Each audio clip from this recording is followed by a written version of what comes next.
কৃষক ও সোনার ডিমের হাঁস। অনেক দিন আগে এক ছোট্ট গ্রামে করিম নামে এক গরিব কৃষক বাস করত। প্রতিদিন সে ভোরে উঠে মাঠে কাজ করত, কিন্তু যতই পরিশ্রম করুক সংসার ঠিকমতো চলত না।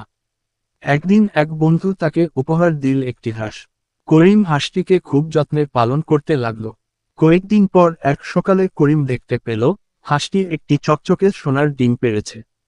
প্রথমে সে নিজের চোখকে বিশ্বাস করতে পারছিল না। পরের দিনটি বিক্রি করে সে বেশ কিছু টাকা পেল। প্রতিদিন হাঁসটি ঠিক একটি করে সোনার ডিম দিত। করিম ধীরে ধীরে গরিবি কাটিয়ে ভালোভাবে চলতে লাগলো। কিন্তু সময়ের সঙ্গে সঙ্গে করিমের মনে লোভ জন্মাল।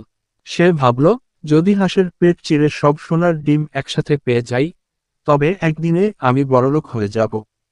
এই চিন্তাই তার মাথা ঘুরিয়ে দিল। একদিন ভোরে হাঁসটি ডিম পাড়ার আগেই করিম একটি ছুরি নিয়ে সেটিকে মেরে ফেলল। কিন্তু হাঁসের পেটে কোনো সোনার ডিম ছিল না, বরং সে তার একমাত্র আশার উৎসকেই ধ্বংস করে ফেলল। করিম বসে কাঁদতে লাগল, কিন্তু তখন অনুতপ্ত হলেও কিছুই করার ছিল না। গ্রামের মানুষ এই ঘটনা শুনে সবাই বলল, যা আছে তাতেই সন্তুষ্ট থাকো।